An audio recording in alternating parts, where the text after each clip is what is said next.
Ta-da! All right. Looks like everything's going good. All right. Welcome once again to another edition of Learn Photography with Duck. As always, I am your host, Duck, and today is episode 28. And what we're going to be doing... Oh, actually, before we do that, I just want to let you guys know, tomorrow I am going to be at the North Haven Camera Club. Unfortunately, Bill's not going to be joining us. Rub it in. Rub it in. I know. It's going to be a great workshop. Don reached out to me a while back ago, trying to set all this up, and we've been going back and forth, trying to figure out what can we bring to the group that hasn't been done before, ad nauseum. Last year I did a portrait photography class. And that seems to be, something that people like doing, but it's like, again, how do we put a fresh new spin on it?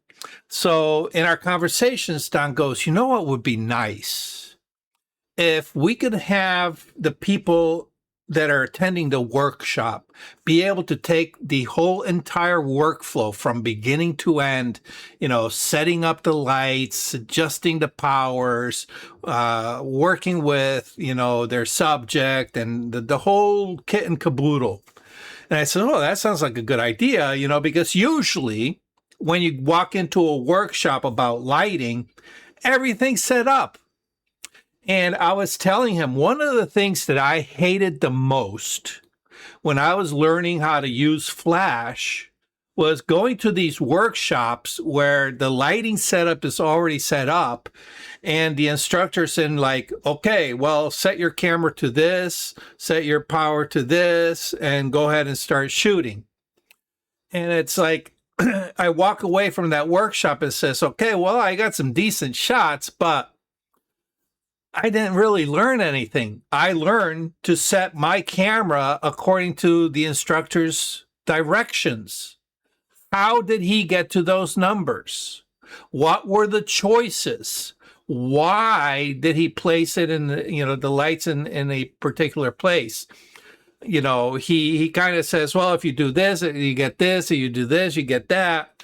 But again, you get so much more when you're working through the process. So when I started teaching, I made a promise to myself that when I taught you guys something, I wanted you guys to understand the fundamentals of why something works. Not just me saying, click here, do that, set your camera to this, and then, you're going to get instant results. You don't learn that way. All right. So when Don said, hey, can we do something where we want, the people go through the entire workflow? I says, yeah, that's easy to do. We can have several setups and then we'll split people off into groups. And originally I was going to say, we can have all the stations already set up, but he says, no, let them set their lights up. I says, okay, we can do that. So that's what we're going to be doing, is just going from scratch. Here's the equipment, set it up. You have to figure out, where you're going to put your lights. How are you going to set it? I'll explain the process at the beginning before, we unleash all hell. But anyway, so that's what's happening tomorrow with the North Haven Camera Club, and I am really looking forward to it. It's pushing me a little bit out of my comfort zone because it's like, well, it's all my equipment for the most part, and it's like, have at it, have fun, grab it and play. So that's tomorrow. And then next month, December 7th, at the Art League of New Britain, I'll be doing a more lightweight setup. It's a portable setup. It's typically called a strobist setup, and it's either a speed light or a small battery operated portable flash that's easy to, walk around with. You're not carrying a lot of heavy equipment. So basically your camera, a lightweight lighting setup with a lightweight modifier. It's an umbrella or one of those little, small collapsible soft boxes. And we get to learn how to use it and make decent images with a fairly small battery, small meaning compact size wise that you can travel with, but also, you're dealing with smaller lights, so they're not as powerful as a big studio light. And you're not dealing with, huge modifiers that, that become unwieldy out on location. So that'll be interesting. That'll be fun. So anyway, that's what's coming up. So if you can join us on either one of those 2 days, that would be great. All right. On to today's class. We got a bunch of stuff. As you know, Adobe just released major updates to both Lightroom. Well, actually, I basically teach, as you guys know, Lightroom Classic. All right, so they updated major release on Lightroom Classic and on Photoshop, but also they regular Lightroom. They made some modifications too in a major update. So what I wanted to do was kind of walk you through all the updates so that you're aware of what they are. And I'll give you some examples of how you can use it. All right, so let me switch to actually, let me switch over to Lightroom. All right, so let's all right, that's not one that I wanted here. Let's get rid of that one. Okay. All right. Actually, let me go back to my folders. Let's see. This one. Show in library. Here we go. Okay, so I have some mixed feelings about some of the modifications or some of the things that they've added to Lightroom. Now, obviously, Adobe's been putting a lot of effort into the AI technology. And obviously, the term AI is very generic, and it covers a broad range of tools, everything from machine learning to smart automations and to what we think of AI with the generative AI, where it's creating something pretty much out of nothing. So with the majority of the tools that we have a lot of machine learning, we have a lot of automation in the form of, for example, being able to identify specific objects within your image. So object recognition, in order for the software to be able to build selections from them. And let me tell you, when they came out with object selection in order to help build masks, what a game changer that was, because now, instead of hand making your selections, with a press of a button, you get a selection that back then was really, really good. It wasn't perfect, but it gave us a start of, something that we could build on. Okay, so there were areas where the AI didn't recognize, it left out a shoulder that was kind of in the background, a foot or a leg it didn't recognize as part of, so you had to kind of go in and manually select those, or it would select something beyond the subject. So like, for example, if you have a person in the background, there's, maybe a section of a car kind of poking out. It would select the person and that piece of car. So you'd have to go in and like erase the car. But it saved a lot of time. Well, they've been refining that process, with the AI learning, the machine learning, in order to recognize, there's a difference between a person and a car, even though all you're seeing is a little portion of that car. So it can recognize that, hey, they want the person, they don't want the car. All right. So you can see how that's helpful to us. All right. So they've been progressively making that in.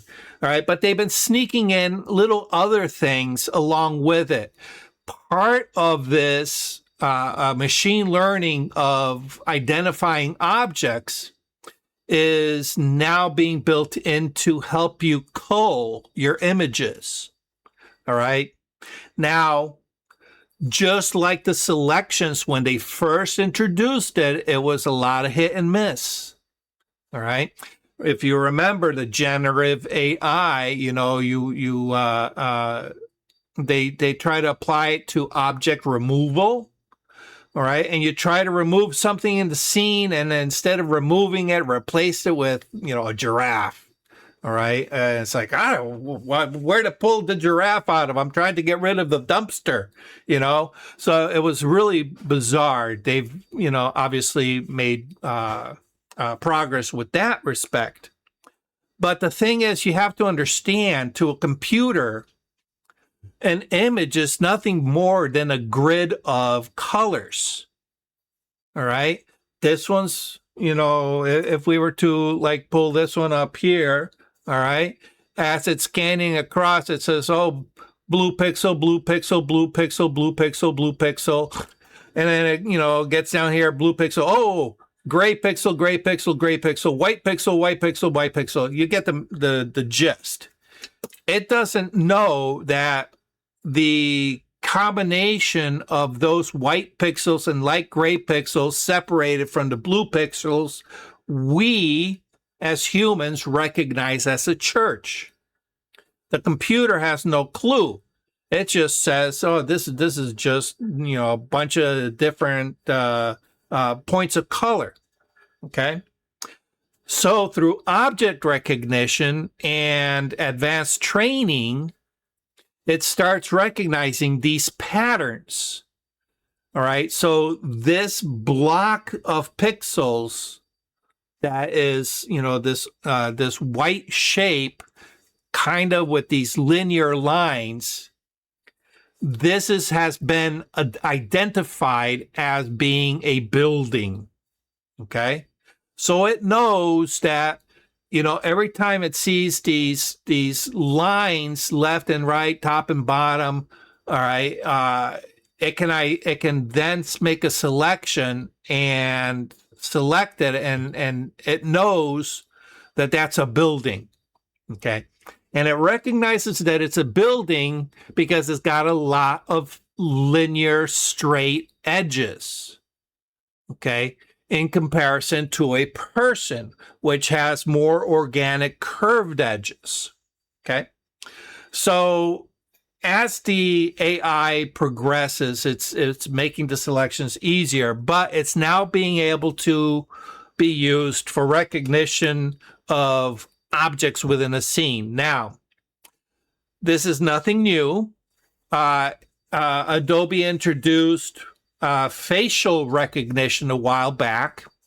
And obviously that was a little bit easier because facial recognition is a technology that, since the advent of AI back in the 70s, one of the goals was to be able to recognize human faces.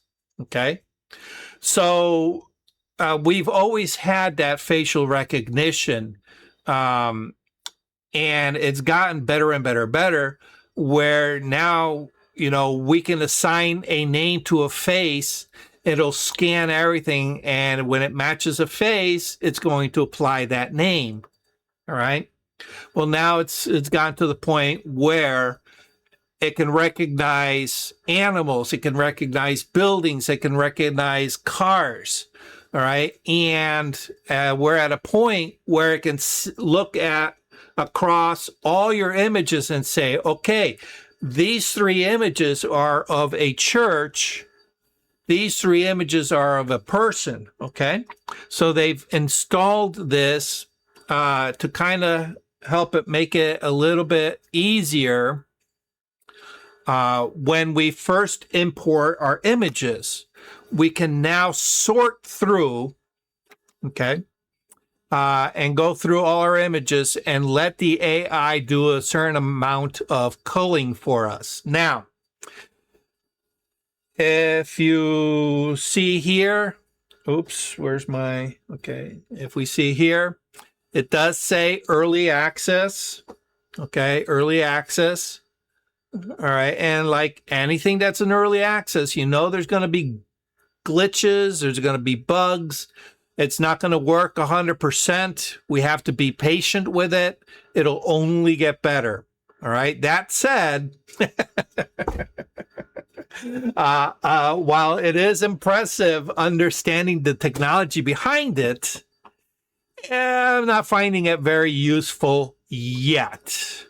Okay. So right now, it's basically designed more for the wedding photographer, the event photographer, the portrait photographer, okay? Because it's trained on recognizing faces and organizing faces. All right, so you can see that the things that you are able to select are whether the subject is in focus. All right. Whether the eyes are in focus and if the eyes are open.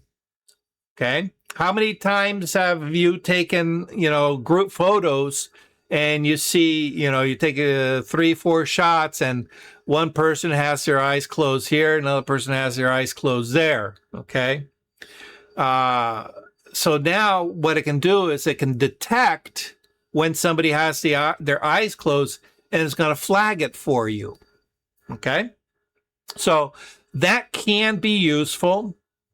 Okay. But I'll show you where it may not be useful. All right. And then here's your selections for what you would like to reject. Okay. Documents and receipts. I don't get this. I should have read up on this. I don't understand what this means. But anyway, misfires. Okay, misfires, I would assume is you're using a flash and, click, pop, well lit, click, pop, well lit, click, no pop, dark frame or underexposed frame, click, pop, bright frame again. It happens. That happens to me all the time, especially if I don't give my flash enough time to recycle. All right, especially with speed lights. Speed lights are notorious that if you're running and gunning and you're shooting left and right, trying to capture all the action, sometimes you outrun the speed light. Okay. Or if the battery starts getting a little bit low, the recycle time before it generates enough power tends to start growing longer and longer and longer between pops. Okay.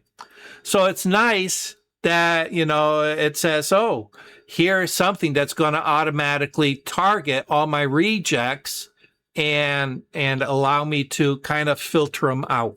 Okay. And then, of course, any exposure issues. Okay. Now, I've said this, all right, but we have to understand that this is the machine trying to interpret pixels in some kind of trained format. Okay. It is very subjective as to what it considers a misfire. It's to what it considers an exposure issue. Okay. I know that oftentimes, you know, if I don't want to really push my exposure, I will purposely shoot at the wrong exposure, knowing that I can fix it when I bring it into Photoshop or if I bring it into Lightroom. Okay. These are conscious decisions that I do as a photographer. All right. And if the machine goes ahead and flags those as inappropriate, and I allow this as some kind of automation to my process, well, I'm going to be undoing all the work that I set up for myself as part of my workflow. Okay. All right. And then you can have here, you know, how you want the view. You want the view to be all the images that are selects, or do you want to go through and just view all the rejects, which will give you a chance to audit them?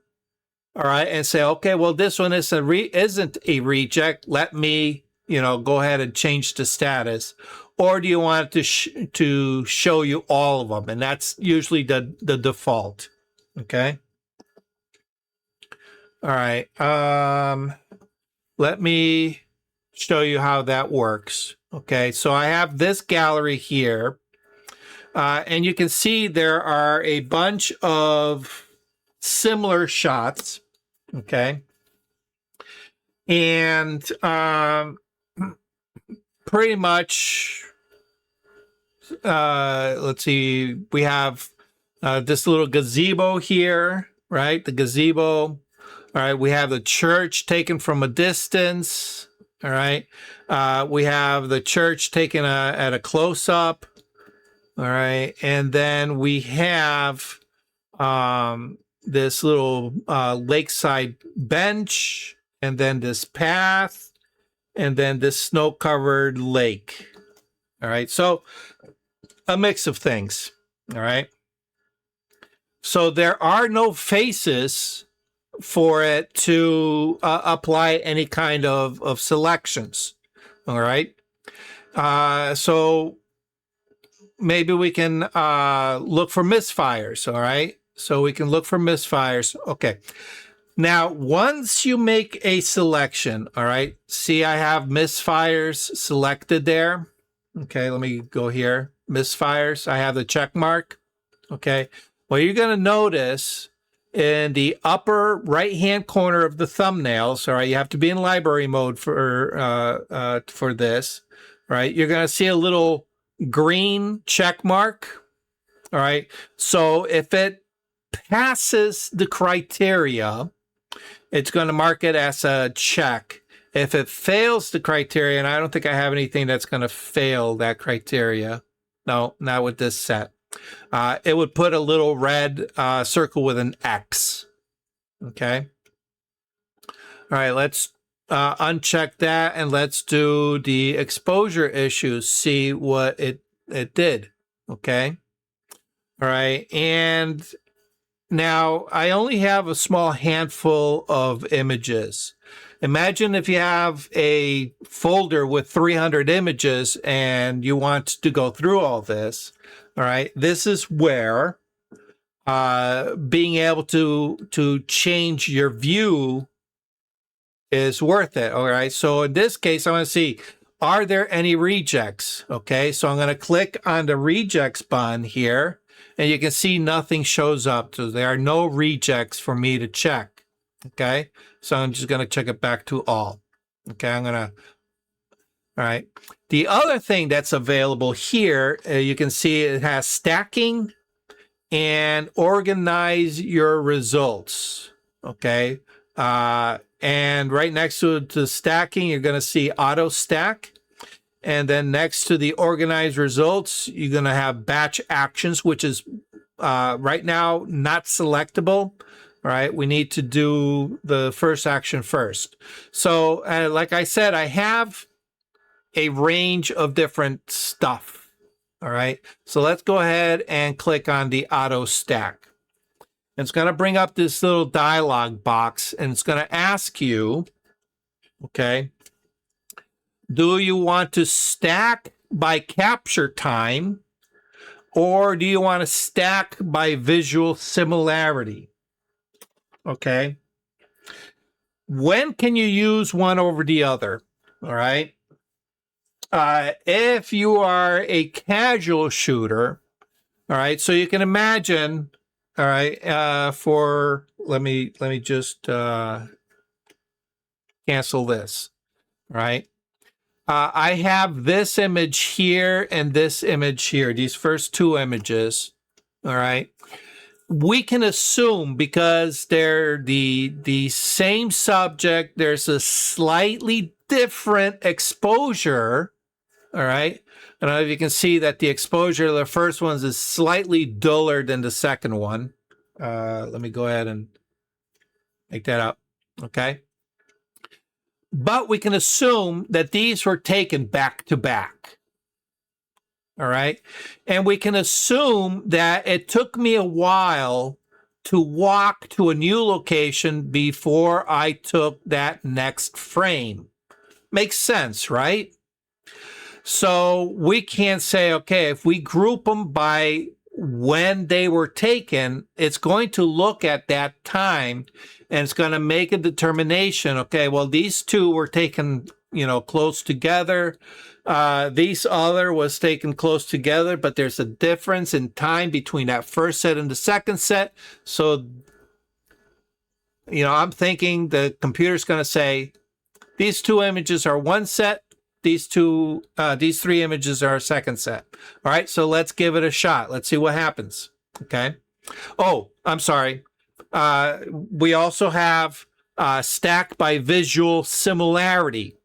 Okay, visual similarity. So again, we can think, okay, well, these first two images are a gazebo. They look nothing like a church in the distance, which is the next three images.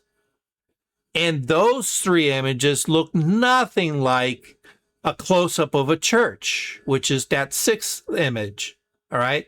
So I'm thinking it's going to, again, group those first two images together, and it's going to group those three images together, and so on, right? Okay. So that's the concept. Let's give it a shot. I'm going to create stack by capture time. All right. And you can see that it did a fairly decent job. We have 5 images in the first, 3 images in the second group, 3 images in the third group, and 7 images in the fourth group. Okay. Now we also have a slider. Okay. And it says time between stacks. All right. And we have 2 minutes. Okay. So what it's going to use is that 2-minute interval. And so I'm going to say, okay, I'm going to look at image A and image B. If there is a 2-minute gap, I'm going to assume that's a break in the group. Okay. So we can use that. Now, because it's a slider, all right, we can shorten that gap, all right, down to, 0 seconds, which kind of defeats the purpose here, or we can expand it to an hour, all right? So if you are, like, for example, back when we used to do a lot of group activities, or even, you know, me going out with my camera and I want to spend a day just taking pictures. All right. I'll start at one location. I may spend a half hour, 45 minutes there. Then I'll get back into my car. I'll drive somewhere else, spend another, you know, half hour, 45 minutes, an hour taking photos there. Okay. And so on. Okay. Now, when I come back in, I may have 500-600 photos taken at 3, maybe 4 different locations. All right. But they're all on the same day. So what I used to do is I would import the images and I would use the default system that Lightroom sets up that says, okay, I'm going to group all the images that come in. I'm going to group them by date. Okay, so here it is. I have a memory card. I'm pulling in 500 images, but they're all on the same date. The system does not know that I went to 3-4 different locations. So it just dumps them all into one file or into one folder. Okay, I then need to go in and manually separate my morning shots from my midday shots from my evening shots because they were all taken at 3 different locations. Well, it's not that difficult. You just click on, you know, you're in grid view. You just click on the first image. You select everything that you took, you know, that morning, and then you move them. Well, here I can tell the system to go ahead and group them into those 3 sections, because let's say it took me half an hour to drive, you know, between locations. I just set this to, you know, a 30-second interval here. All right. And it says, okay, create groups based on that 30-minute interval. Okay. So if there's a gap of 30 minutes or more, break them up into groups. All right. So bam, 500 photos suddenly get culled down to 3 groups. And I can now move 3 groups a lot easier. Okay. So that's a real world example. Is it the best example? Is it a deal breaker? No. All right. Where I find it might be a little bit better is if there's, you know, you know, 1 minute, you know, separation, because now it makes sense. You know, it took me a minute to walk from one end of the park to the other end. All right. And now I can group everything that I took over there into one section and everything that I took over there into another group based on time. Okay. And you can see here, that's exactly what it did. Okay. So I just click on stack right here, and it allows me to stack it. Now, again, I can go in and say, okay, well, you know, here it is, a group of 5 images, but these 3 images here, you know, even though they were taken near the same amount of time, near the same time, it's a different subject. Okay. So maybe we can just unstack that. Okay. All right. And then we can go in and say, okay, well, let's do a stack by visual similarity. Okay. So again, we have that slider, less similar, more similar. Okay. Less similar.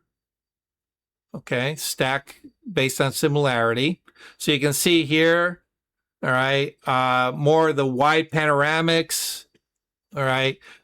These ones are of the church, and these one, of course, are of the lake. So it created 3 different stacks for me. Okay. So now I have this stack that has these 2. This stack is literally all just images of the church, right? It recognized that they're all, images of the church. And these 7, which are all from the reservoir. Okay. All right. Any questions about that? All right. And let's see. Let me close these up. Let me close that up. Open this. Question for you, Doc. Yeah. Do you have them, let's say, group by time it's captured, or group by similarity, or group whether it's vertical or it's pixel relationships? Can you do broadcast adjustments for each stack individually, or does that all be one? What do you mean? Broadcast what? In other words, if I want, in other words, if it seems to be underexposed and 6 of those images in this stack that you have that's separately from different stacks, can you do a broadcast adjustment if you need to adjust something on just a single stack of images, not all of your images, just like the ones you wanted? Okay. Well, yeah. Yes, you can. Okay. There's a couple of steps involved.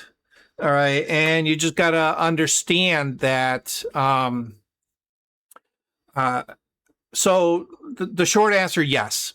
Okay. So Lightroom was designed as an image organizer first. All right. And with a certain amount of light editing. Okay.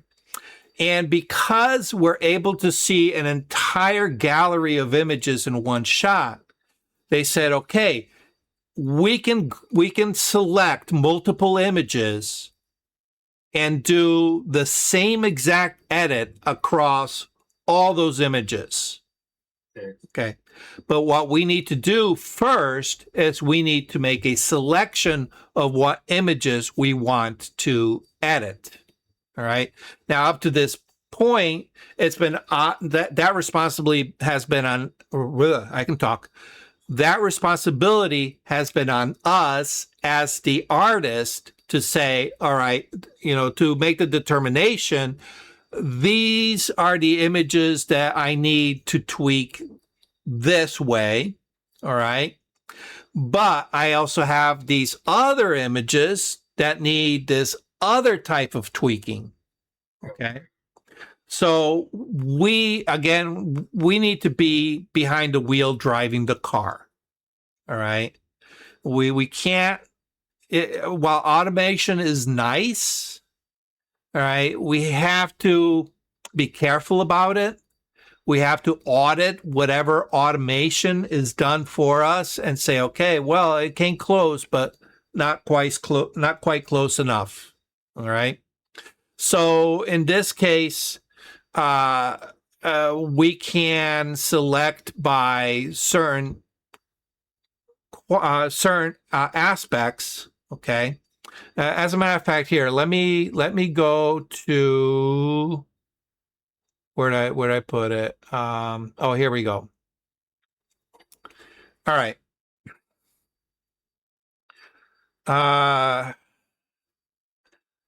I did a photo shoot with her name's Danielle, and I owe her images, and I'm so far friggin' behind with this. But she's in the steampunk club, all right. And I was working on a concept of taking a live subject in my studio, photographing them in a manner that will allow me to put them into an AI generated background. Okay. And I'll show you. I'm going to be doing an example of this when we talk about Photoshop. But my process has always been I start in Lightroom, I port out to Photoshop when I need to, and then when I'm done in Photoshop, it comes back into Lightroom. So my workflow has always started in Lightroom and ended in Lightroom, okay? Now, I know some of you don't do that. That's okay. This is what works for me. You do you. You do what works for you, all right? But so I have this range of images, and as you can see, I kept every frame, all right? I did not edit. So here's my first frame, okay?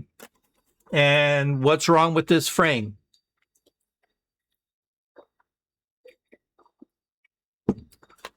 You can insult me. Go ahead.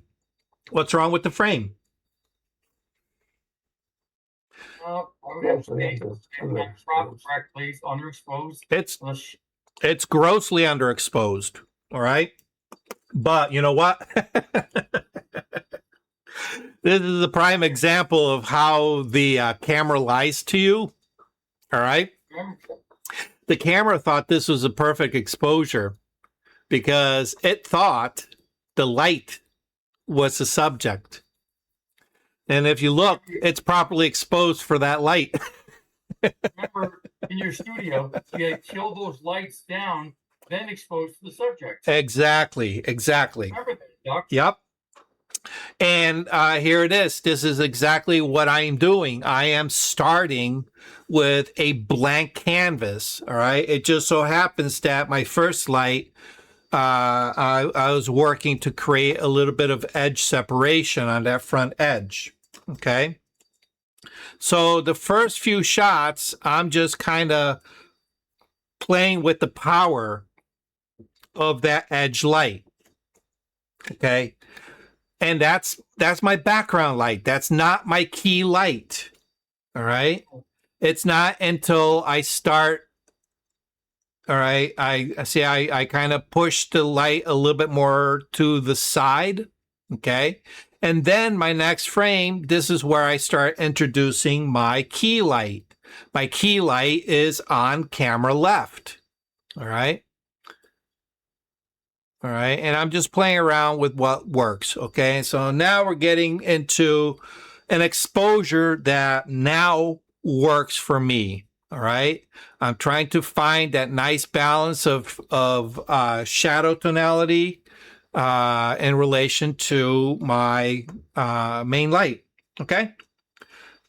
Now, the reason I point that out is because in my mind, as the artist who's creating these images, those first 6, 7 images, 1, 2, 3, 4, 5, actually, if we just look technically, those first 4, all right, these first 4 images, oops.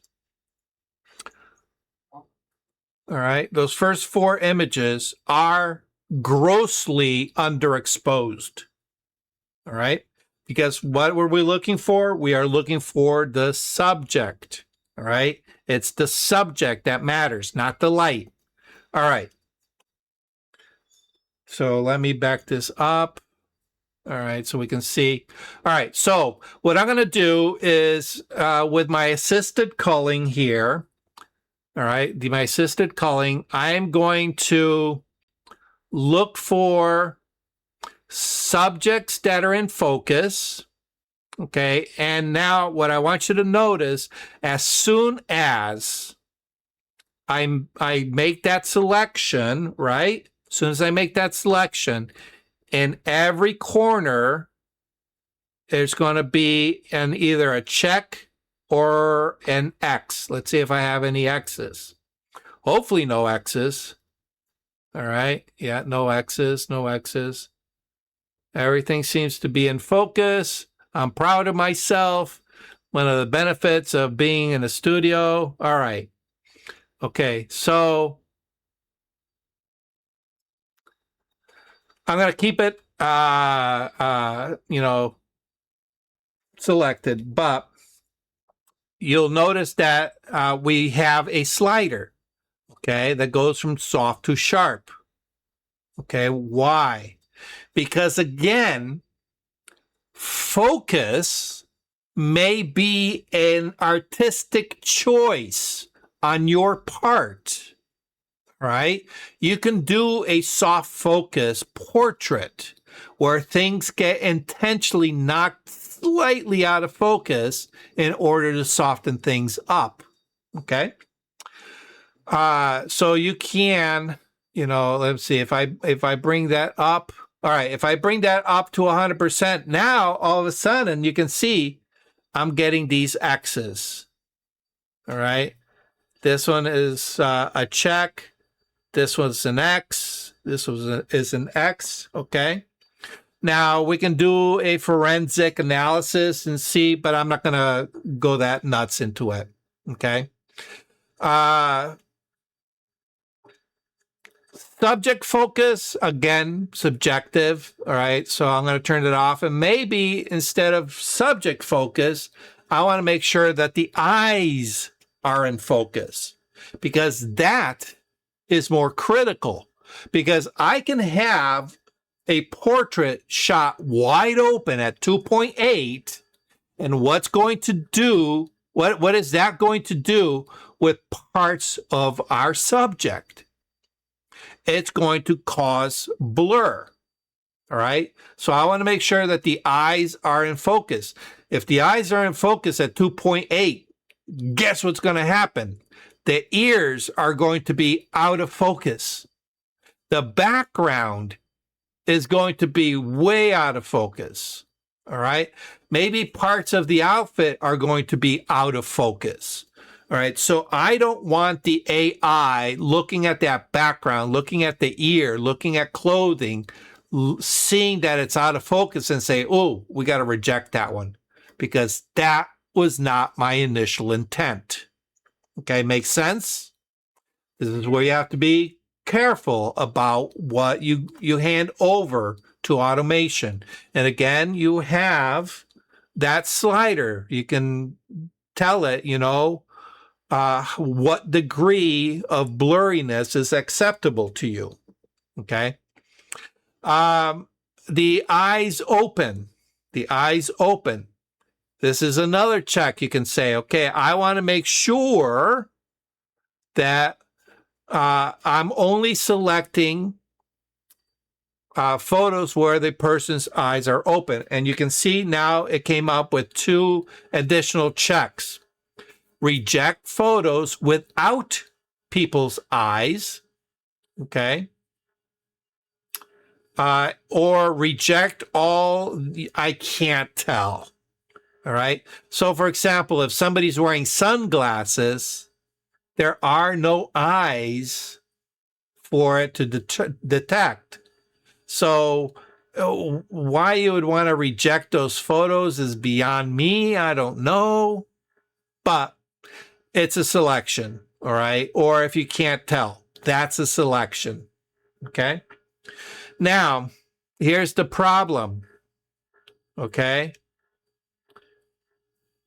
Let me see. Eyes are in focus. Here we go.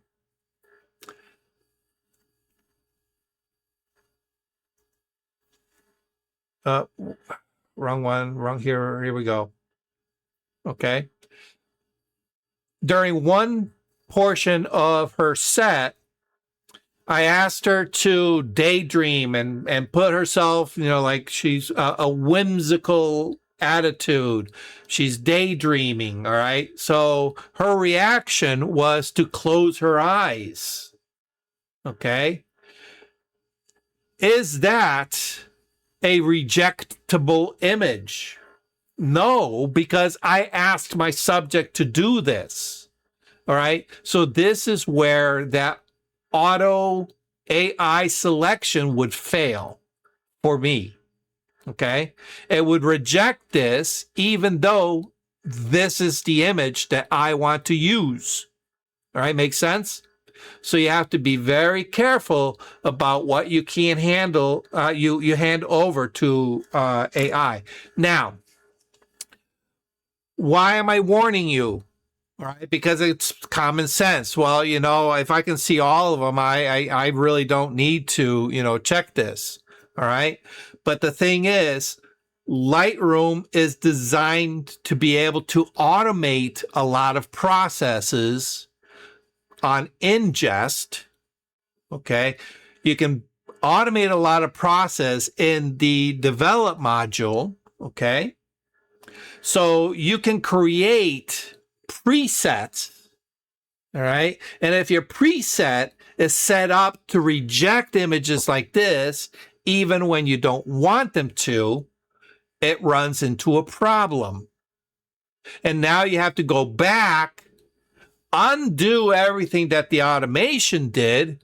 And what time are you really saving if you have to go back and sort through everything and redo the work, right? So that's my warning to you. Okay. All right. Can you select one out of that group? What do you mean select one? Those are rejected, but Okay. you wanted to keep just that one out. All right. Yeah. Okay. So let's do that. All right. So so now we say, okay, we want all our images that the images are wide open. Okay. So I also want the eyes in focus. Okay. And the subject is in focus. Okay, so we're going to check all three. All right, and you can see here that we have a bunch of green check marks and a bunch of X's. Okay, so I currently have all, you know, show me all of those whatever selections you made. Okay. Well, if I'm showing all, it's going to show me my entire catalog. All right. So let's just, I don't want to see what the computer selected. All right. Oh, actually, in this case, yeah, let's do this. Let's start here. All right. Show me all the ones that you, Mr. Computer, think are worthy of keeping. What are the first four images here? My test shots. Yeah, the grossly underexposed ones. The grossly underexposed. All right. My gross. All right. Here, watch this. All right. Because right here we have exposure issues. Okay. Exposure issues. Right. We also have misfires. Okay. Accidental shots taken while the camera. Oh, okay. Misfires when the camera was in pocket. I do that all the time. All right. Okay. So let's click on exposure issues and see if it gives us a different result. Oh, look. It still thinks those are good photos. All right. Why? Because my light is properly exposed and it's in sharp focus. All right. The computer does not know that the light in that image is not the subject of the image. It assumes that it is, and it sees that's in focus, and it sees that it's properly exposed. So it's going to flag it. All right. But now I know it's not. So I can come in here. All right. And I can select, I'll just select the first six. All right. And if I right click on any of these little X's or these little checks, all right, and this is where Adobe pisses me off. Okay. You have a lot of real estate. Why do you got to make those friggin' icons so goddamn small? All right. It's tiny. They're tiny. All right. Older people. Yeah, I know. Yeah, it ticks me off. All right, but I can go ahead and click on mark as rejected, and bam, changes to a rejection and removes it from the selection because I want Lightroom to only show me what is selected. Okay. All right. Now, obviously, I can go through. All right. And I can do a finer pass through and say, okay, well, you know, these I don't want, and you go through. All right. But let's go check our rejects. All right. And here, look at this. I've already done some editing to this. This is the one that I like, and it's marked rejection. Why? All right. Because if I hover over it, it gives me the reasons. See if I can do this. Okay. Well, it says, based on your criteria, the subject's in focus, so I gave it the okay.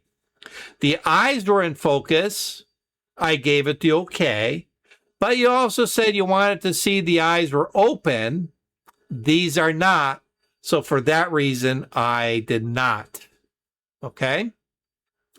So what can we do? We can go in here, click on, right click.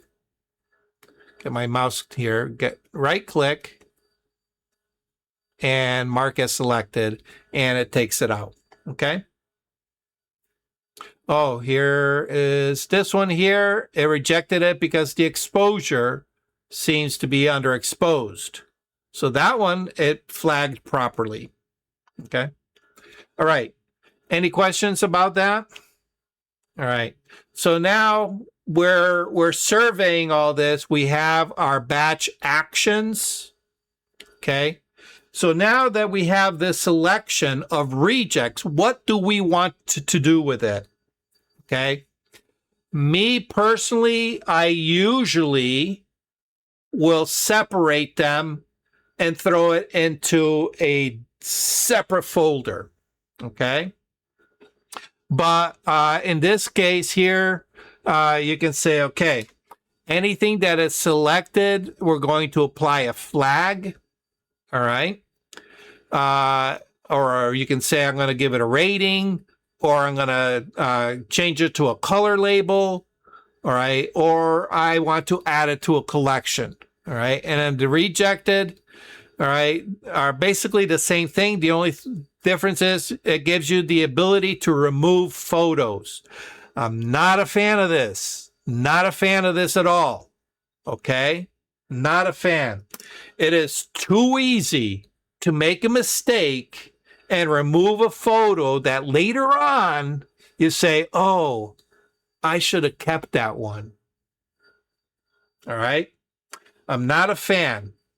Okay? I've always told you guys, part of the workflow, at the very end, when your project is done, that's when you can go back and dump all the images that you know you don't need. Okay? All right. Any questions about what we covered? All right. Okay, auto culling, or assisted culling, I should say, auto stacking. All right. They made some updates in the dust removal, and where's my mouse? Let's go to collections. All right. So I have, what's that? Question. Yeah. Oh, I just lost my thought. Never mind. I'll be back. It just dropped right out of my mouth. Been there, done that. All right. Feel free to interrupt me when it gets back to you. Okay. Now, I was having a talk with Tony before we started the live stream, and I was telling him, there are some things that I wanted to illustrate that Lightroom has done to their program that I don't have a photo as an example to show. Okay. And this is one of the cases. All right. They made some updates in their editing modules. All right. And in particular, this one right here, which is our spot removal tool. Okay. All right. You know the removal tool, you have remove, you have heal, and you have clone. And with that, you have the AI version of removal and things like that. Okay. Now, one of the things that is very common to photographers, and it happens to the best of us, you know, we take a shot and we bring it into edit and we realize, holy crap, my sensor was dirty. There's all kinds of spots all over this. And you don't notice it until you open up something with a sky or something with a large color field. Okay. If it's got texture, it tends to hide a little bit better. All right. So here it is. I'm frantically looking through my collection, trying to find something with spots. And I know I have one that is just gross with spots, but I couldn't find it. So here's the next best thing. Okay. So I have this one here. All right. And hopefully that's coming across. You guys can probably see I have a couple of spots here. This one's barely visible. And there's a couple that are almost invisible right there and right there. Okay. So now the ones that are barely visible, you know, when this gets spat out as a JPEG to share on the internet, you're not going to notice those. But these bigger ones, yeah, these you probably will see. So, you know, part of the process, of course, is going through and cleaning it up. All right. So we go to our spot removal. Okay. And we have a little thing here called visualize spots. Okay.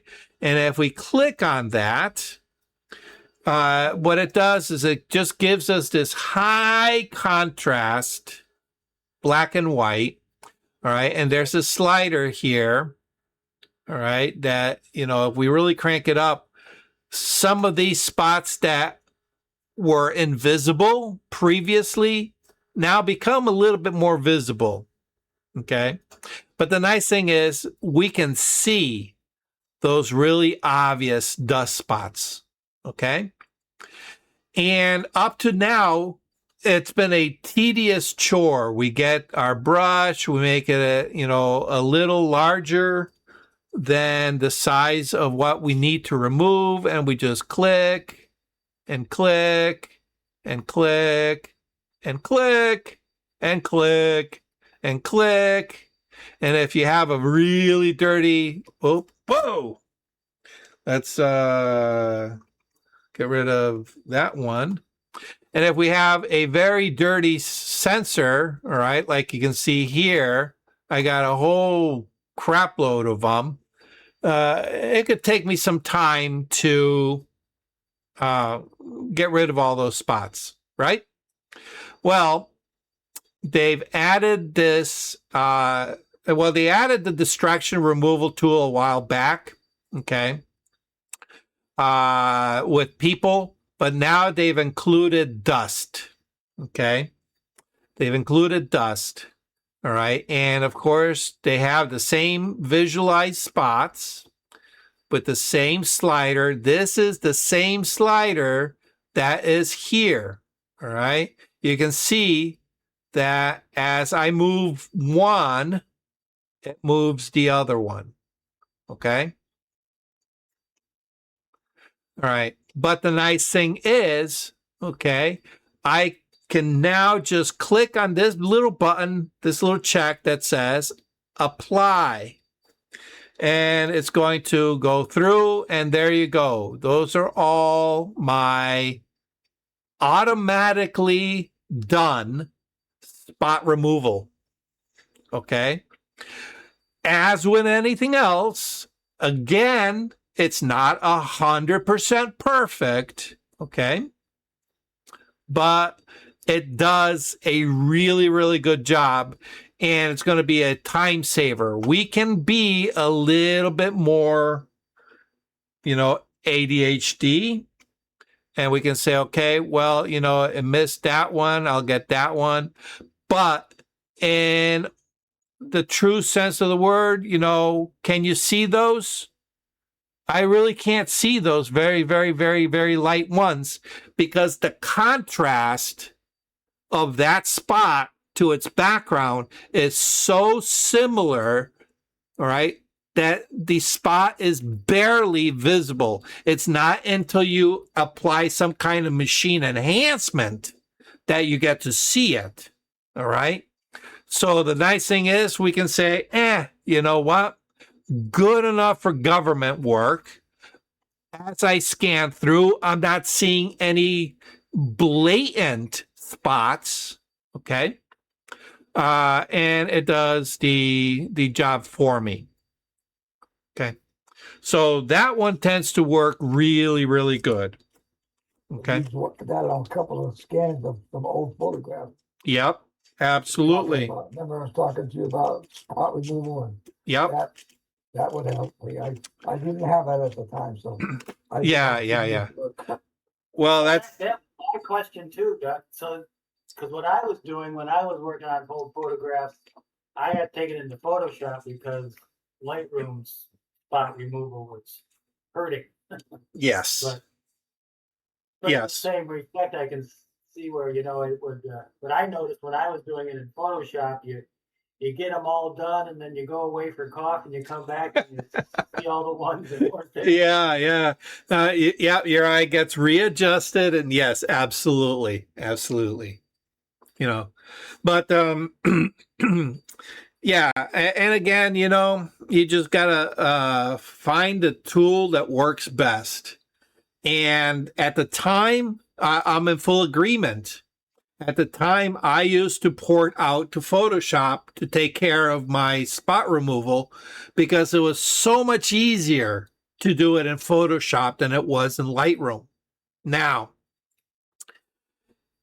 this particular image does not have an overabundance of spots. If I had a sensor that was just horrendously dirty, yeah, in that case, I might port it out to Photoshop and take care of it there.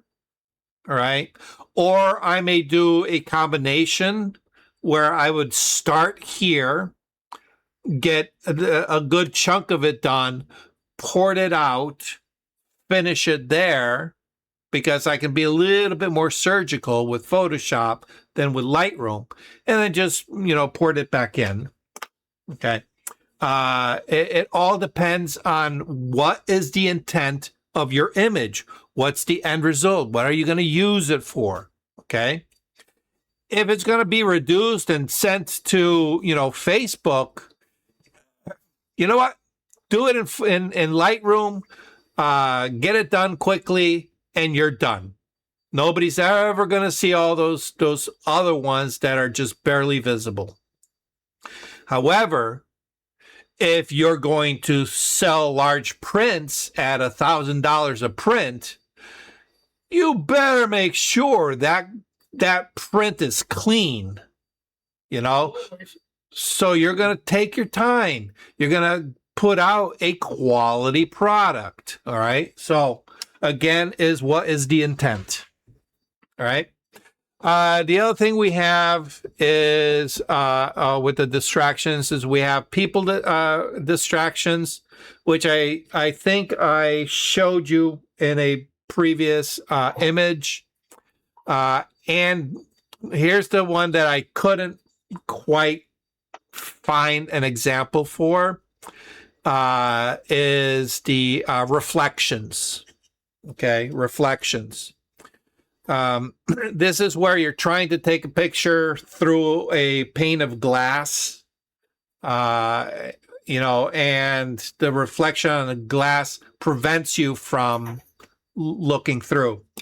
So those of you who've ever gone to the zoo and have had a hard time trying to take pictures through glass, I know how to shoot through glass, so I couldn't find any. I tried my damnedest. I couldn't.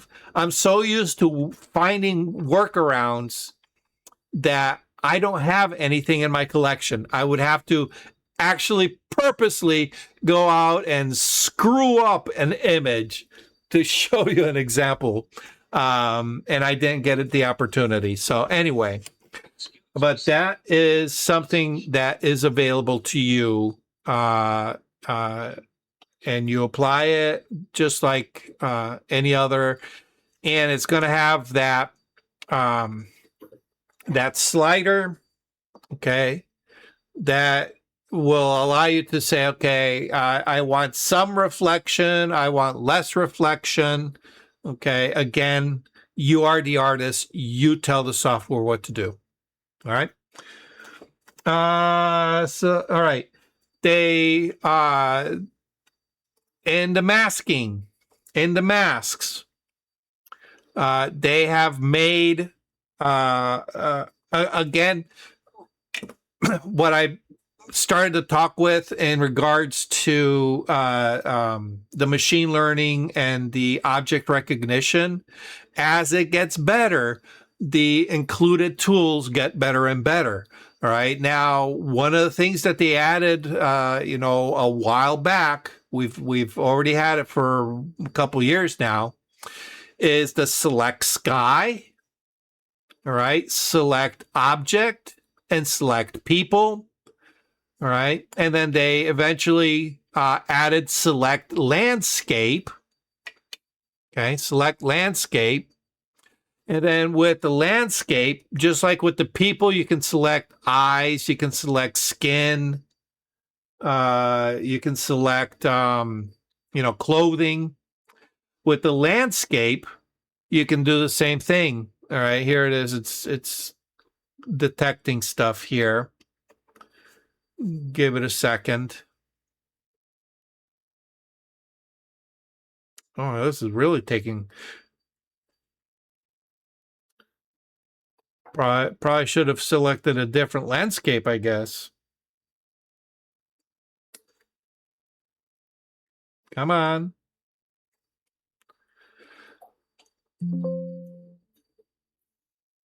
All right. This is ridiculous. Why are you taking so long? Give me a second. Let me see if I can find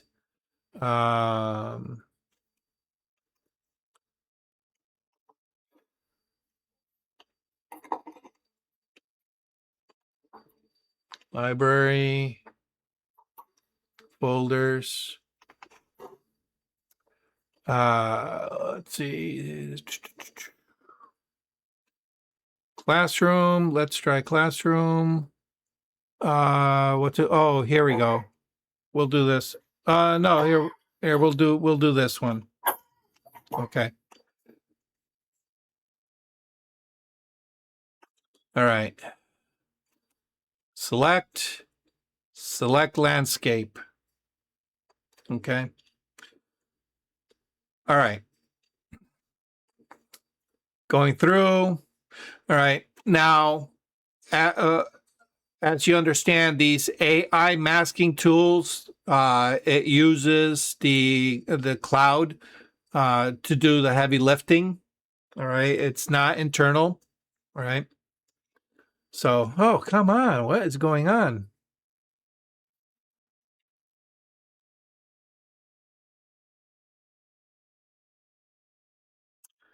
All right. Well, I guess I'm going to have to be talking about it instead of showing you. All right. So basically, it's going to allow you to, oh, here it is. Yes. New landscape. Okay, good. All right. It allows you to select the sky. Now, I don't know why they put this in, considering there's already, we already have a sky selector.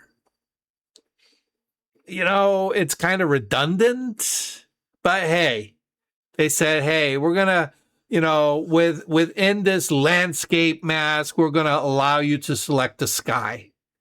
All right. You can select anything that it recognizes as architecture. All right.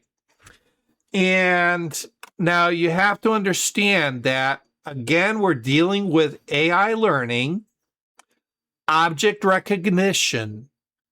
Okay. But as a photographer, we're speaking in languages of prominence. What is the more prominent visual elements that we want to concentrate on? So when we select something that's we consider architecture, well, it's going to favor what it considers to be the more prominent elements of the image. Okay. So yeah, there are other elements that we would nitpick and say that's architecture, that's architecture, that's architecture. But if you look at it, they're way in the background, intermixed with all the greenery. We got the wall. Technically, that's architecture, but it's not really a prime subject matter. All right. So it does a fairly decent job, okay? But you can see that it left a little bit of the water that comes out of the fountain. You see there's a kind of like a gap there. All right. All right. Vegetation, all right? Anything that it considers vegetation, all right? And you can see it does a fairly decent job of selecting trees and bushes. And then, of course, anything that it considers to be water. All right. And you can see this was a little tricky because it is a fountain and technically there is water coming off the top, but it's not really selecting the water. It's selecting that bowl of the fountain. Right. All right. So excuse me. Brian, you're blinking on and off. You must have some noise coming from your speaker, and your screen's going black, and you're showing up. Yeah, it's because I'm using the AI. So whenever I'm using the AI, it's I had my audio on and my furnace kicked on. That's what I thought. I heard. oh that part. Oh, okay. I thought it was like me glitching. Okay. Not this time. Yeah, so if I'm glitching, it's because, it's sending the signal through the internet. Anyway. But you can see that it allows you to make selections fairly quickly. All right. So what it's done is it's made the selection process a lot better. All right. What it recognizes as plants has gotten better. Is it 100%? No, by all means, it's not. Will it ever be? Who knows? Okay. But anyway, you can now zoom while cropping. Who cares about that? Color variance. Okay, color variance. This one I'm actually excited about. All right, let's go to the color mixer. Okay, so with the color mixer, we are able to target very specific colors. All right, so here we have, all this greenery. Okay, so we can go to our point color. Actually, you know what? Let's do it. I don't have a good portrait, do I? Let's see. She's young. She's got good skin. That's not a good one. All right. All right, we'll stick with this one. Okay. With the point color, we can take our eyedropper, okay, and we can say, all right, what I want to do is I want to target this particular color here, all right, and it's going to load it up, all right, and now we can apply some manipulations to this color, okay. So if we visualize the range, all right, this one, I wish they would do something a little bit different. What it does is it turns the entire image black and white except the color that you selected. All right. So now all we're seeing is everything that is in color is based on this color selection that we made. All right. That green. Okay. And there's a certain tolerance in the color, the hue. All right. Going from that color selection towards the adjacent colors. All right. So we know that towards one side it starts going to yellow, to the other side it starts going to blue. All right. So the further we get away from our original hue towards those other two colors, that's our range. All right. Now, obviously, it's a very selective range. It's not going to go too crazy. All right. But what we can do is we can make modifications to that and say, you know what, we're going to, maybe make it a little bit more vibrant, a little bit, more saturated, a little brighter. Okay. So we can manipulate things like that. But the nice thing is now we can and here, okay. Where is the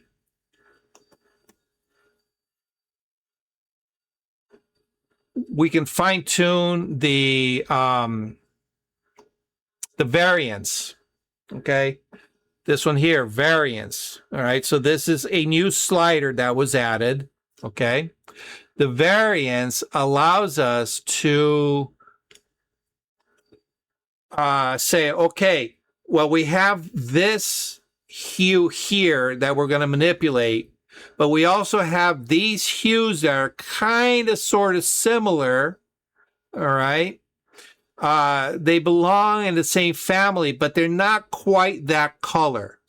We need these others outlying colors to come more into harmony with that image, that colors that we selected. Okay. So what it does is it allows us to harmonize those colors. All right. So here you can see how. All right, I want you to look at the water. All right, the water's kind of this muddy green color. All right, that muddy green color. All right, when we harmonize it more, it's turning more towards that color green. Okay, or we go the other way, it's going more towards the brown. All right, you see that it's picking up more of that. The brown, because it's a reflection of the fountain, right? It should be brown. Okay. So we can control certain aspects. Now, this is a lousy example. This was basically designed more to deal with skin tones, especially, if you have like ruddy patches or skin tone that's a little mottled. Okay. You got a little bit of red nose. Okay. It allows for that smoothing out the color on a face. Okay. All right. So that is a tool that I think is going to be a lot of benefit, because now instead of going to Photoshop to do that type of color correction, we can do it right here. All right. I love the fact that when I do headshots, I can literally do 95% of my editing right inside Lightroom. And with this tool, it's gone up to like 98%. Okay. All right. Object selection. Object selection. I don't know. I don't have anything here. What do we got?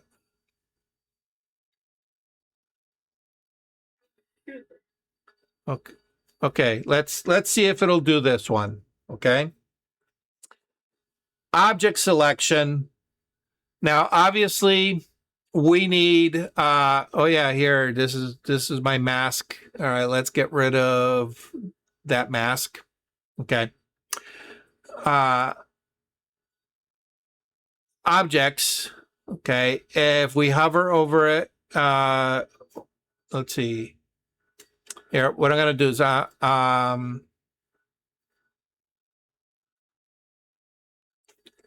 let's get out of that one. Let's do subject. All right, subject selection. Okay. When you hover over your subject, it highlights it. All right. It says this is going to be my subject. All right. So what we're going to do is go ahead and click on it. All right. And in this case, it did not do it, but the object selection is now supposed to take into a consideration the fact that they have shadows. Okay. Now, what may be confusing the AI with this particular image is that we also have shadows breaking into our subject that are coming from the trees on the other side. And we have a very mottled surface that they're standing on with all the bricks. That alone may be confusing the AI. So this may be an unfair test. Okay. And I don't think I have anything here that has a good clean shadow. Let's see. Probably not. Of course not. Okay. But anyway, the new subject selection takes into account that a person is going to cast a shadow, and it now selects the shadow. All right. Oh, I know where it was. No, I'm sorry. Yeah, let's go back. Where was it? Where was it? It's in the remove tool. I was in the wrong spot. That's what it was. Sorry. My bad. The remove tool, subject. Okay. Come on. Detect objects. All right. We're going to just paint over the dog and the person there. All right. Analyze it. We'll probably glitch a little bit here. All right. And you can see it selected the dog's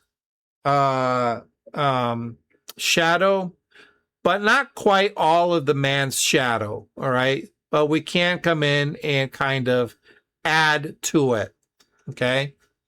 And then we can click on remove. And it does a really terrible job. Let's try generative remove. Might do a better job. Of course, it's going to use a credit. And much, much more decent job. Look at that. Perfect, perfect removal of the person. Okay.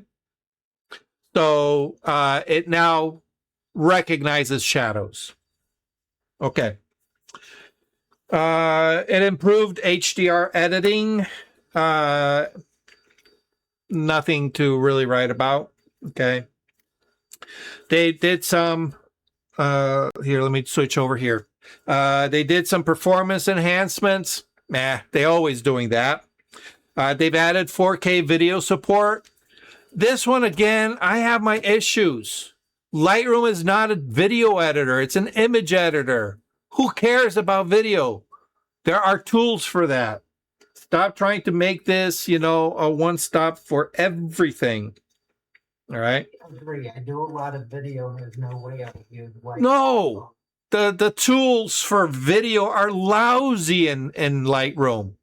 Get rid of it. Don't put any more development into it. Okay. For tethering, they added a bunch of camera support for Leica cameras. Anybody shoot Leica? I can't afford a Leica. Okay. Yes. Oh yeah. Christ.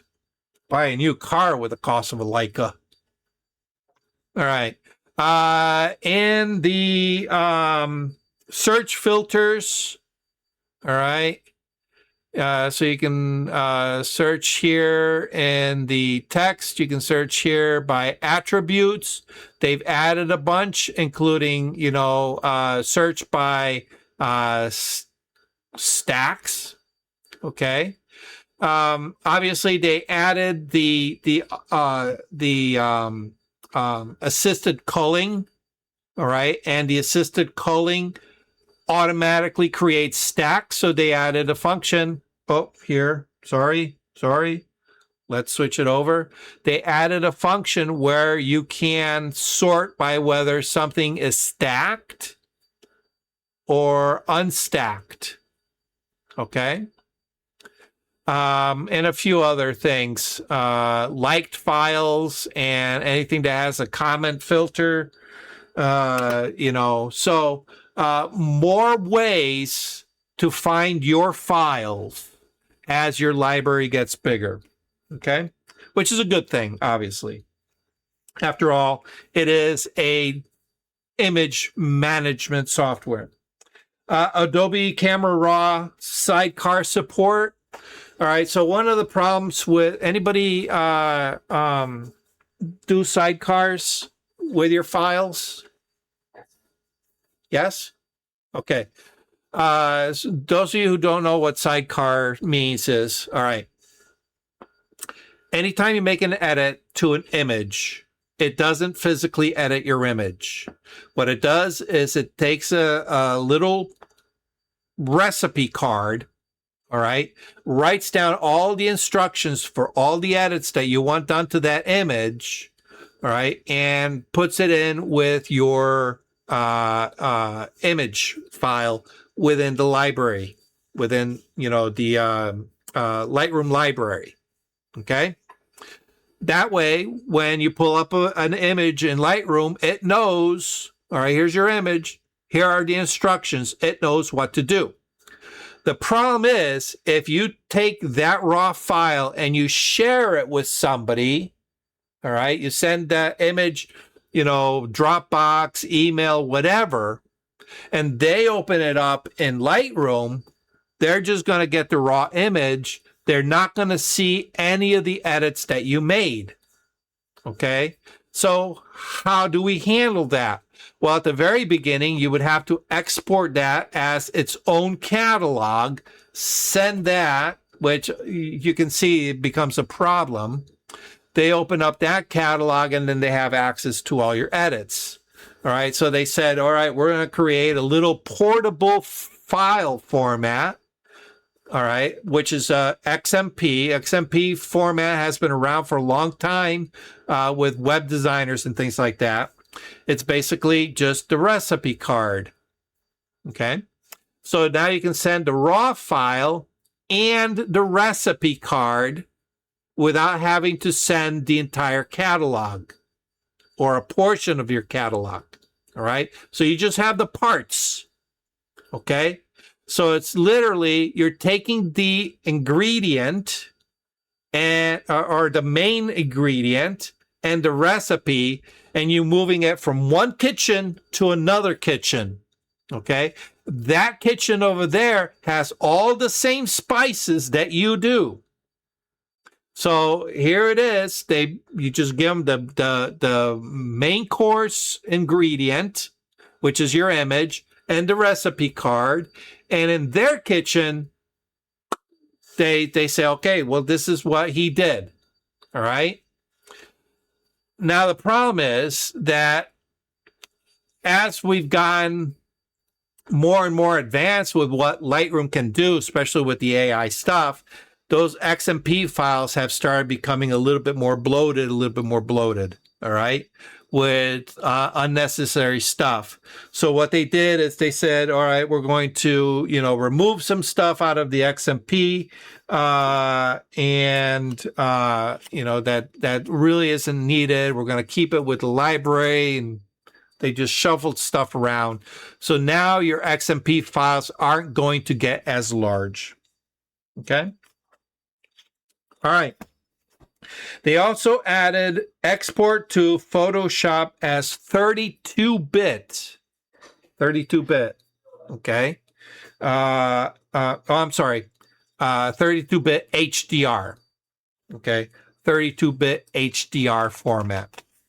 Now, when they introduced the fact that Lightroom can handle HDR, all right, a lot of people got confused thinking, I thought, Lightroom has an HDR feature. We can take 3, 4, 5 images and merge them together into a high definition, high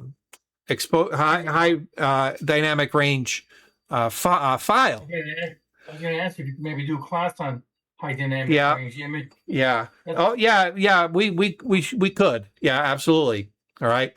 Unfortunately, the new feature HDR that was added to Lightroom has nothing to do with that. It's with HDR capable monitors. All right. Up to recently, all our monitors have been standard definition monitors. All right. Now we have, then, we got into 4K and we got into 8K. All right. All right. But the dynamic range was still kind of limited. Now we have high definition monitors that can handle extended dynamic ranges. But in order to use that feature, you have to have that kind of monitor. All right. Well, they just now added, you can export from Lightroom to Photoshop in a 32-bit high definition, high definition file for HDR. Okay. Any questions so far? How are we doing for time? We're running out of time quickly. All right. Photoshop. They expanded their generative AI models. All right. Some of you heard the term nano banana. That is their next generation Firefly. They also added, let's see. They also added ChatGPT to it as well. All right. Okay. All right. Banana is a Google product, isn't it? So is that what they mean? They're integrating with that? Oh, is it Google? All right. So no, I might have the wrong name then. What was the one? Firefly did an update. What I thought it was Nano Banana that they called it. I could be wrong. I am wrong. Basically, the latest version of Firefly. I can't remember. I thought they gave it a different name. But they also introduced ChatGPT. We'll get to it in a second. All right. They also have, which is really, really cool, a feature called Harmonize. All right. So we're going to open this up. Let's see, edit in Adobe Photoshop. Okay. Here it is, that image I mentioned earlier where her eyes were closed. All right, that on purpose. I wanted to combine this with an AI generated background. All right, so now this, why is it going off my screen? There we go. This is 5,000 by 3,000 pixels. All right, give or take plus. Okay, so it's a rather large image. It's a full frame image file. Okay. I also have this AI generated. Look at how beautiful that is. AI generated image. Okay. So we're going to open that up in Adobe, where we'll use, okay. And this one is a lot smaller. This one is 3,000 by 2,000 pixels. Okay. So now if I were to take this from here to here, all right, you say the target document has a different bit depth. Yeah, we're going, AI generated JPEG at probably 8-bit to a raw file at 14-bit. All right, imported into Photoshop at 16-bit. Okay. This may result in a lower than expected quality, which is one of the problems with AI generated imagery. Okay, so we're going to say, okay, yeah, I understand. And there's the difference between, all right, the quality of the two. So now I have a problem. Okay, I want to do a composite. I can either A, enlarge my background to fit the model, or I can reduce the model to fit the background, right? There are trade-offs to both. If I take my background and expand it, I already have a fairly low resolution image that I'm going to make that low resolution more obvious when I expand it, okay? And if I take a higher resolution image and downscale it, then I'm limited to the downscaled size. Make sense? All right. So this is what we're going to do. All right. Well, the first things we're going to do is I need to make a little bit of a change. All right. So my light source, all right, for my model is coming in from the right, but my light source on my AI generated background is coming in from the left. Okay.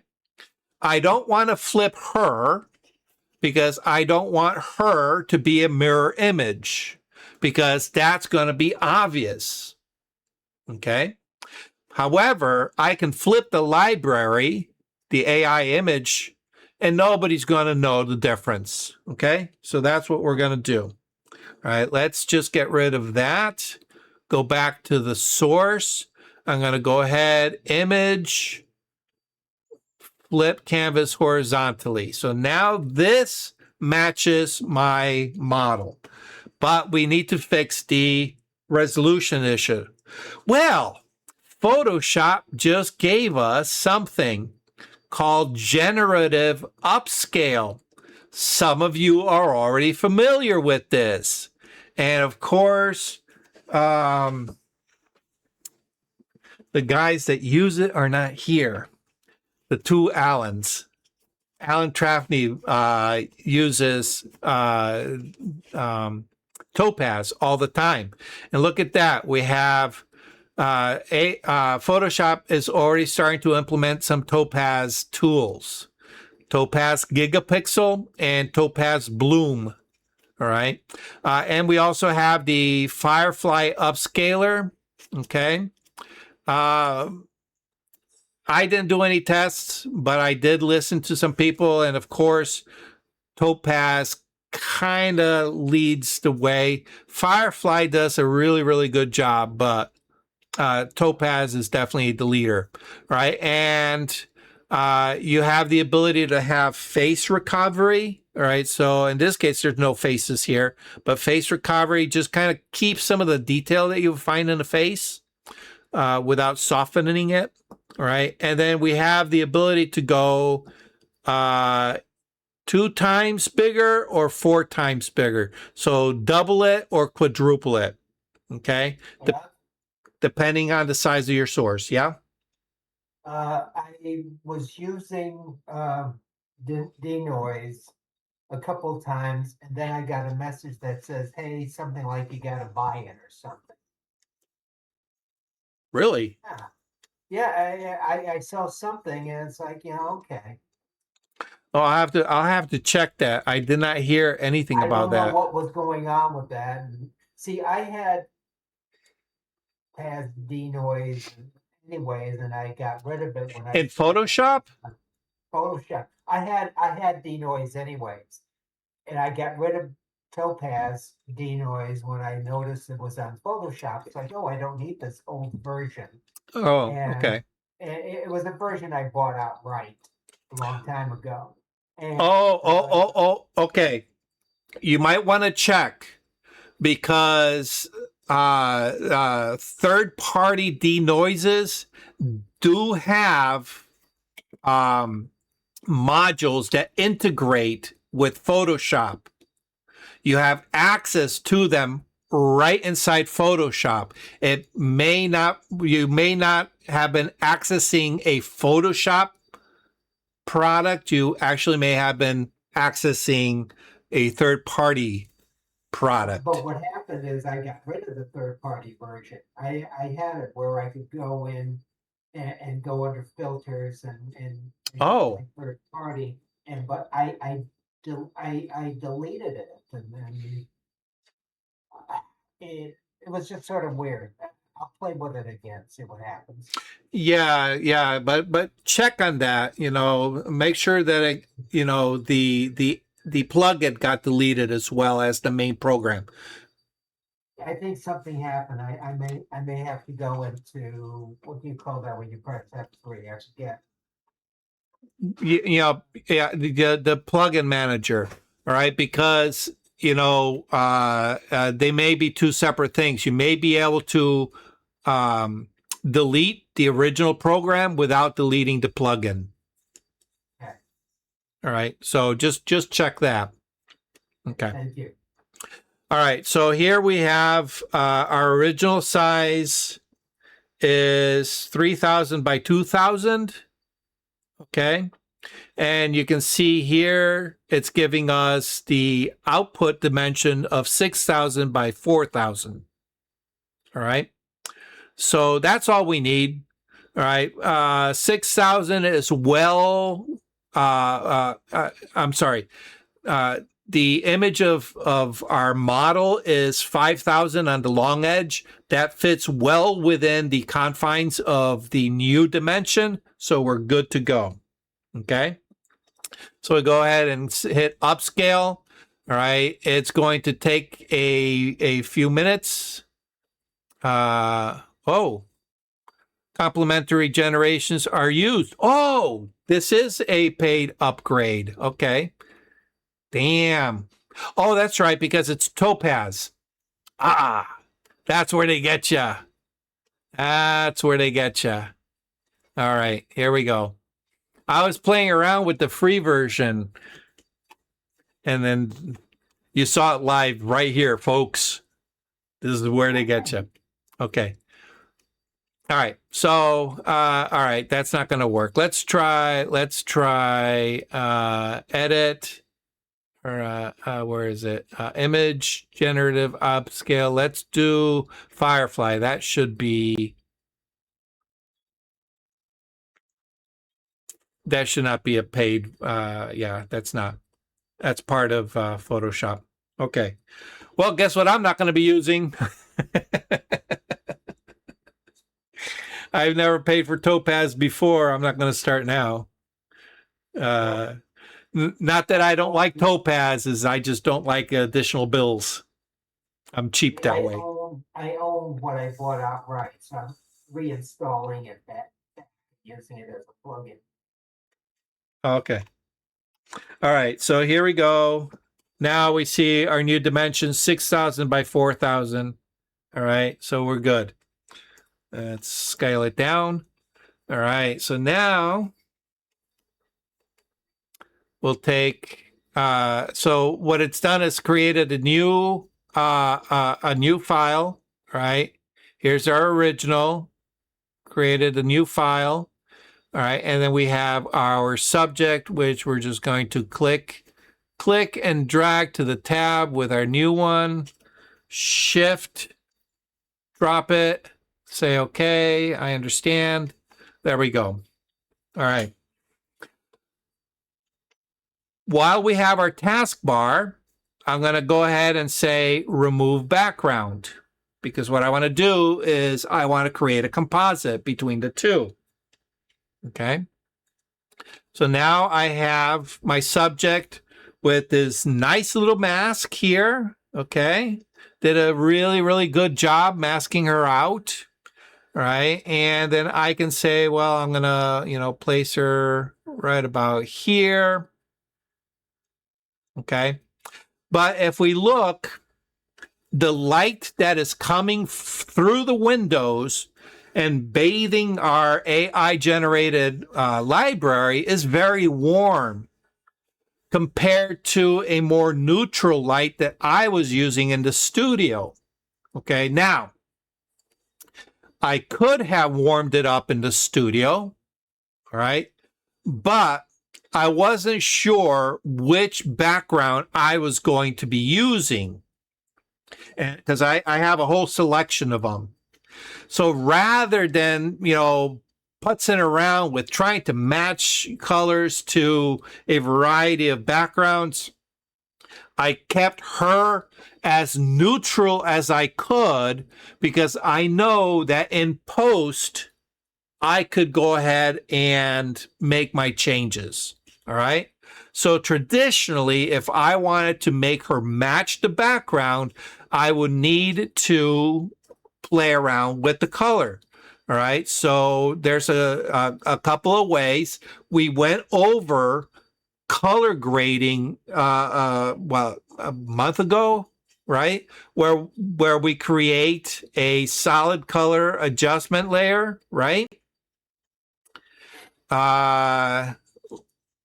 Let's bring that, let's bring the opacity down to 0. Okay. And we're going to use our dropper to pick a nice warm tone. Okay. All right. Just using the eyedropper, right? Said, okay. We'll bring the opacity back up. All right. And we're changing the color blend to color. All right. And she looks a little gross. So let's maybe make it a little bit more, less green. Okay.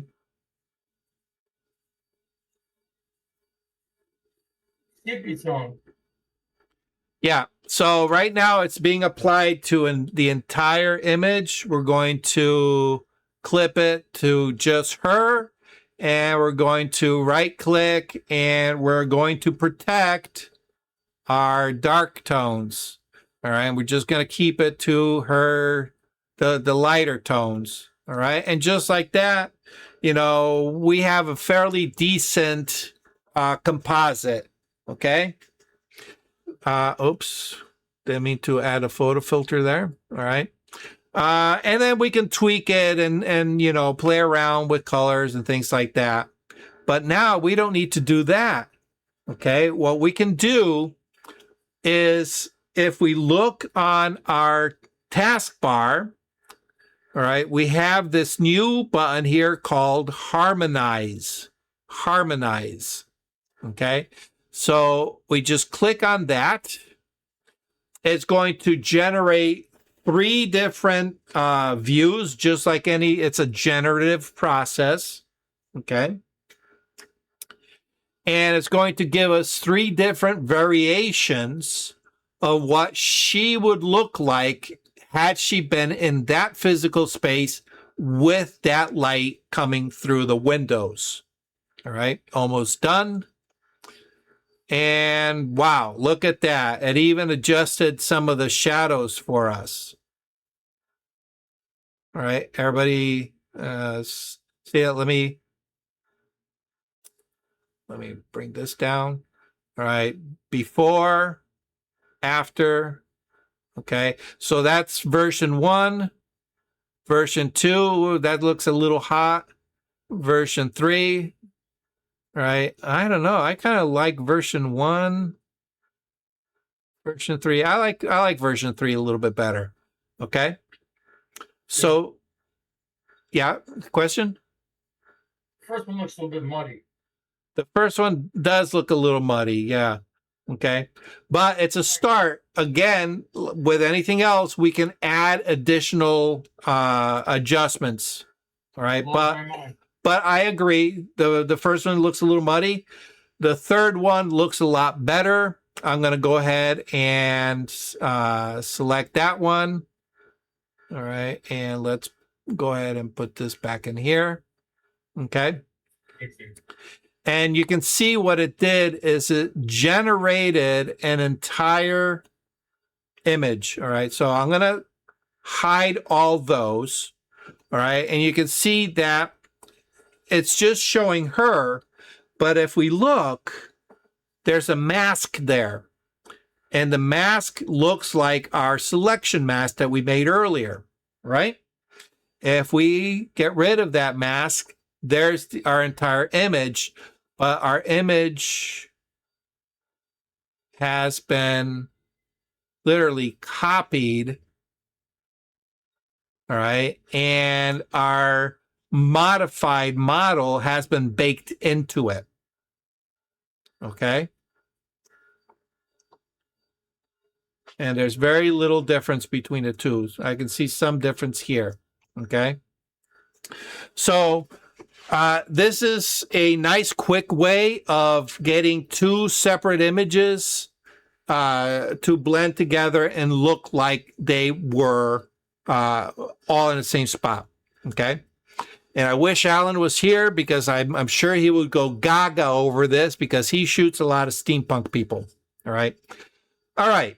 Like I said, they also made some advancements to the generative AI. So let's test that out.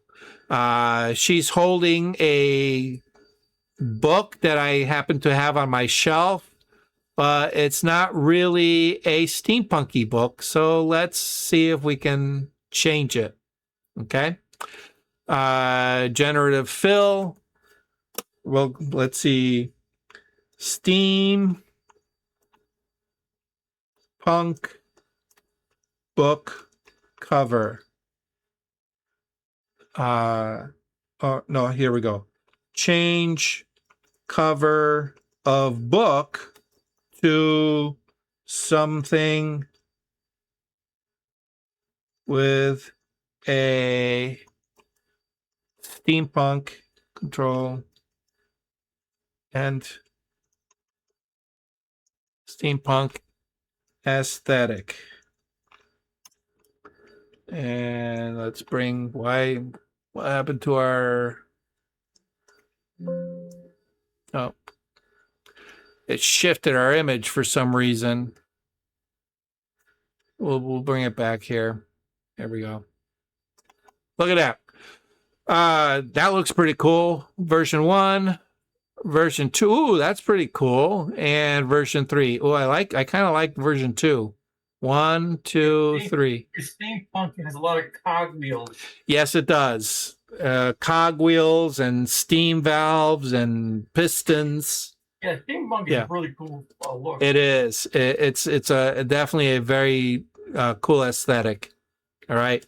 So there we gave her a more scene appropriate prop than what I had available in my studio. Okay.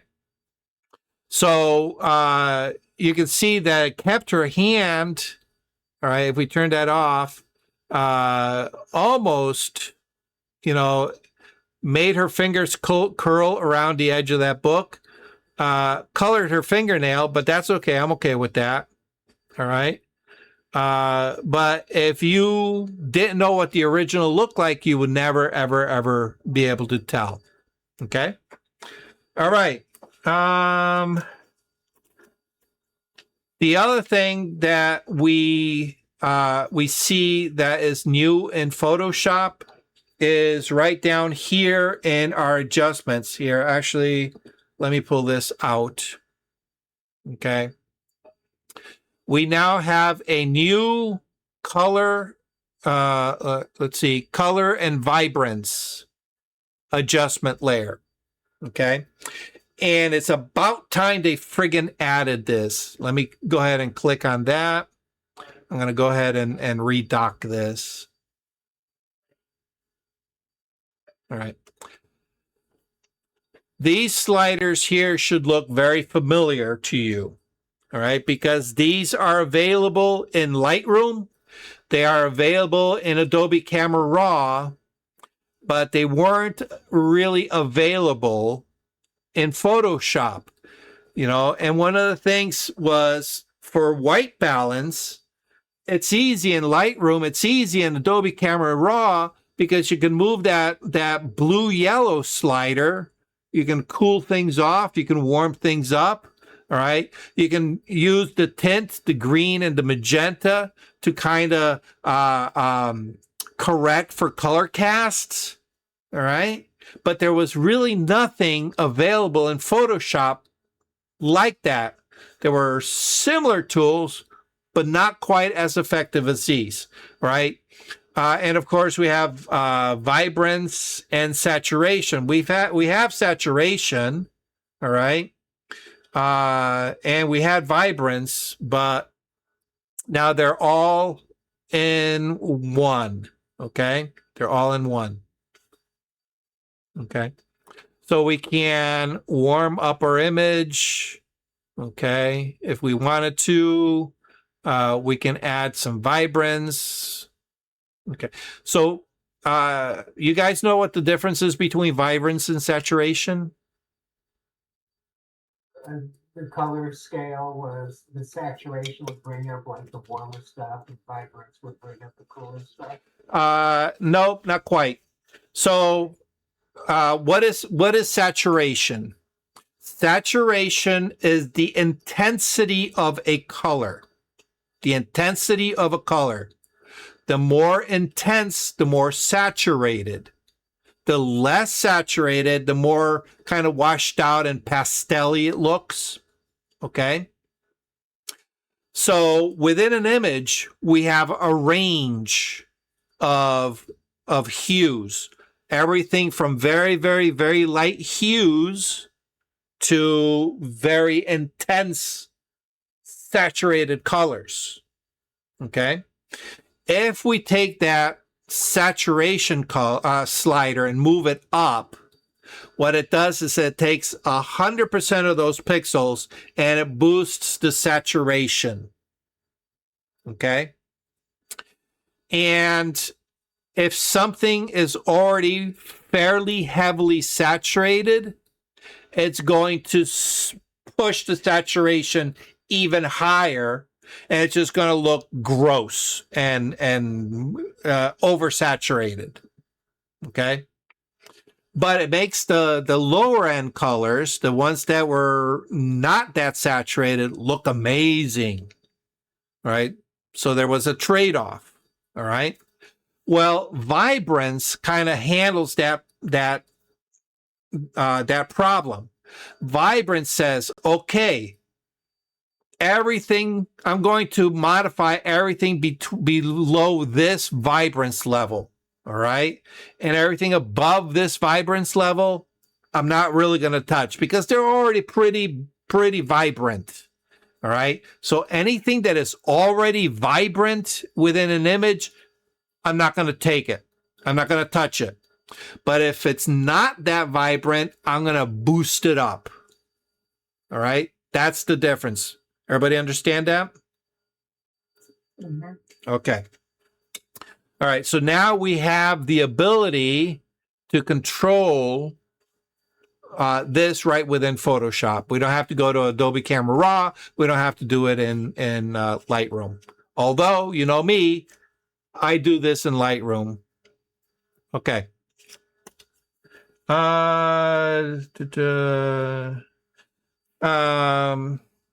then we have access to Adobe templates, Adobe Express templates right from the home screen. Anybody do anything with that? No? All right. Yeah, I thought it's, yeah, meh. Who cares about that? All right. Import and edit Firefly image right into Photoshop for editing. All right. You know, who cares? All right. But anyway, that's pretty much it. I wanted to just basically concentrate on the ones that I felt were more important to what you guys do and what makes sense for editing. And that's pretty much it. All right. I know this was a little bit of a long one, but they really packed it with features this time around. If you noticed, we went from Photoshop 2025 to now Photoshop 2026. Okay. So it's a whole new program.